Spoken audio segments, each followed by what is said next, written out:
हिमाचल में बेशक तापमान गिरा हुआ है, लेकिन राजनीतिक पारा गिरने के बजाय बढ़ता जा रहा है।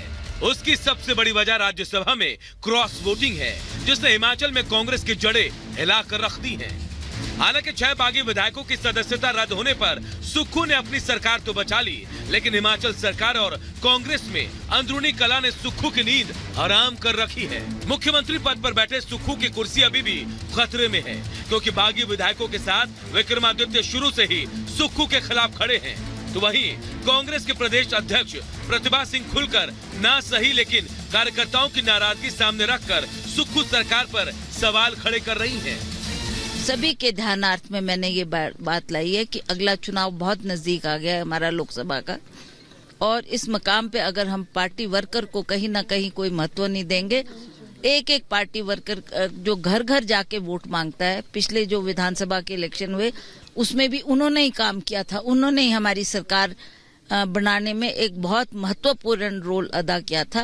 तो आज अगर इस मकाम पर लोकसभा के चुनाव को देखते हुए हम उनको कहीं एडजस्ट नहीं कर पाएंगे तो हमारे लिए ये चुनाव जीतने मुश्किल हो जाएंगे। ये बात मैंने उनके ध्यानार्थ भी लाई।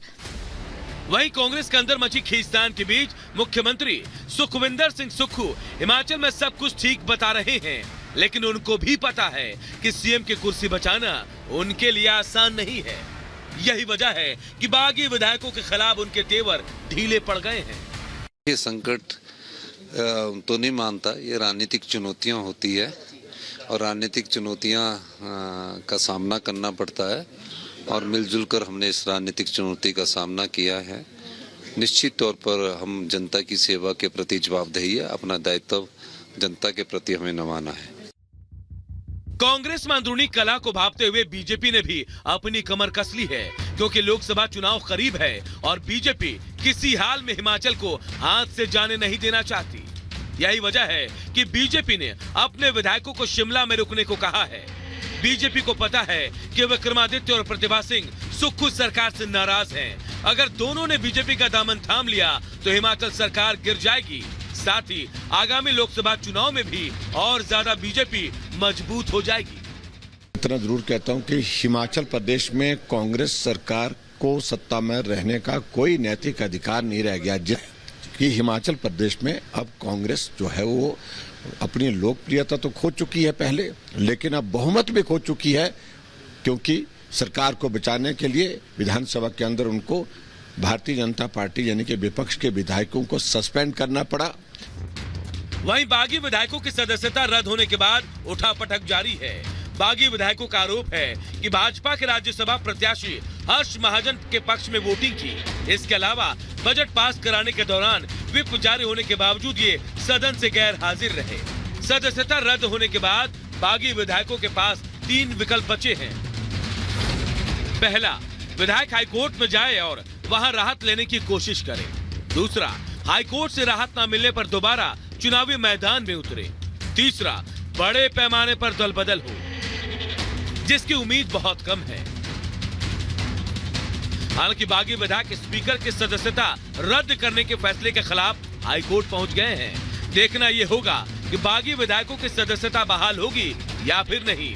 वहीं कांग्रेस भी समझ रही है कि सुक्खू की कुर्सी बचानी है, उससे ज्यादा विक्रमादित्य और प्रतिभा सिंह को साधना जरूरी है। Bureau report, Republic Bharat.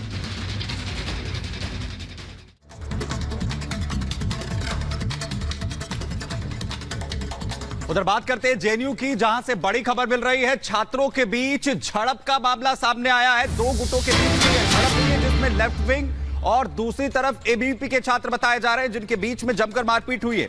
दोनों विंग के छात्रों को लाठी डंडों से जो कुछ मिला है उस पर एक दूसरे पर हमला किया है। एबीवीपी और लेफ्ट विंग के छात्र आपस में किस तरीके से भिड़ गए। जेएनयू में छात्रों के बीच झड़प हुई है। लेफ्ट विंग और एबीवीपी के छात्र बताए जा रहे हैं, जिनके बीच जमकर ये मारपीट हुई है। दोनों विंग के छात्रों को लाठी डंडे जो कुछ मिला एक दूसरे पर बरसा दिया, वहीं जिसका वीडियो भी अब लगातार सोशल मीडिया पर वायरल हो रहा है। तस्वीरें हम आपको दिखा रहे हैं, जहां पर किस तरीके से दोनों गुट एक दूसरे पर बरस पड़े, लाठी डंडों से एक दूसरे पर हमला किया गया है। 2 तस्वीरें हम आपको यहां पर दिखा रहे हैं, जहां पर किस तरीके से ये पूरा जो घटनाक्रम है सामने आया है। दोनों विंग जो बताए जा रहे हैं, लेफ्ट विंग और साथ ही एबीवीपी के छात्र गुट, जिनका जमकर जो है हंगामा हुआ, मारपीट हुई है, लाठी डंडों से एक दूसरे पर हमला यहां पर किया गया है। जेएनयू में दरअसल ये दोनों छात्र गुट आपस में भिड़ गए।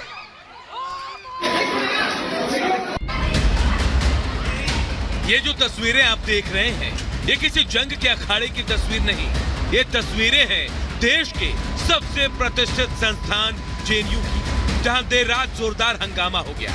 एक बार फिर लेफ्ट विंग और एबीवीपी के छात्रों में जमकर मारपीट हुई। दोनों विंग के छात्रों को लाठी डंडे जो मिला एक दूसरे पर बरसा दिया, जिसका वीडियो अब लगातार सोशल मीडिया में वायरल हो रहा है। बताया जा रहा है कि दोनों ग्रुप में किसी मुद्दे पर चर्चा चल रही थी, लेकिन देखते ही देखते चर्चा बवाल में बदल गई, जिसके बाद दोनों विंग के लड़कों ने एक दूसरे पर हमला करना शुरू कर दिया। इस बवाल में कई लोग घायल हो गए और जो लोग बीच बचाव करने आए थे वो भी इस बवाल के शिकार हो गए। इस हंगामे के बाद जेएनयू कैंपस में तनाव का माहौल बना हुआ है। Bureau report, Republic Bharat.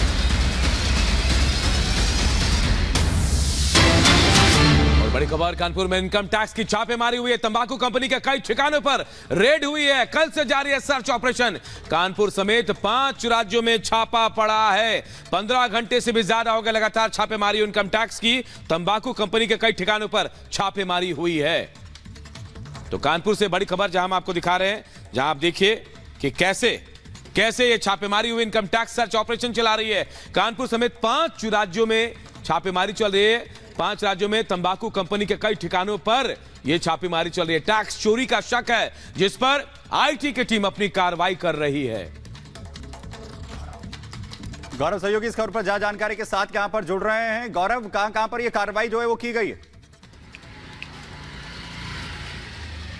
बिल्कुल आपको बता दें, कानपुर समेत दिल्ली, अहमदाबाद और कई अन्य राज्यों में जो रेड है वो लगातार जारी है। बंशीधर टोबैको है, ये के मिश्रा है जो कि इसके मेन मालिक है, उन्हीं की ये फर्म है जिसमें लगातार जो रेड है जारी है। और आपको बता दें तकरीबन 20 घंटे से ज्यादा पुलिस रेड को हो चुके हैं और आपको तस्वीरें दिखा रहे हैं। देखिए जो रेड है वो लगातार जारी है। इनकम टैक्स की जो टीमें हैं वो अंदर मौजूद है। और आपको बता दें, सूत्रों की माने तो जो इन्फॉर्मेशन जो इनकम टैक्स को मिली थी कि तकरीबन 100 करोड़ से ज्यादा की जो कर चोरी है उसका मामला था, जिसके बाद से ये रेड कल कंडक्ट की है जी। और तकरीबन 20 घंटे ज्यादा हो चुके हैं। पुलिस की टीमें भी यहाँ पर मौजूद है। साफ आपको दिखाए जो भारी पुलिस बल है वो भी तैनात किया गया है, चूंकि ये एक बड़ी रेड। और आपको बताते हैं सिर्फ कानपुर ही नहीं, कानपुर के अलावा अन्य राज्यों में भी ये रेड लगातार जारी है।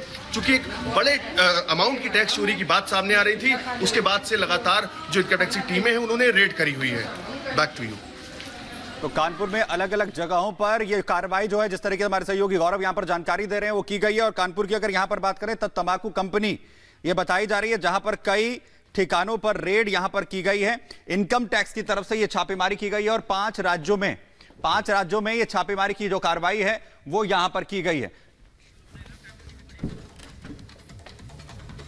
और आपको बता दें, लोकसभा चुनाव, जी हां, लोकसभा चुनाव को लेकर यूपी में शराब माफिया पर पुलिस लगातार शिकंजा कस रही है। मुरादाबाद में पुलिस ने शराब माफियाओं के खिलाफ बड़ी कार्रवाई को अंजाम दिया। ये पूरी खबर 1 मिनट की रिपोर्ट में देखिए।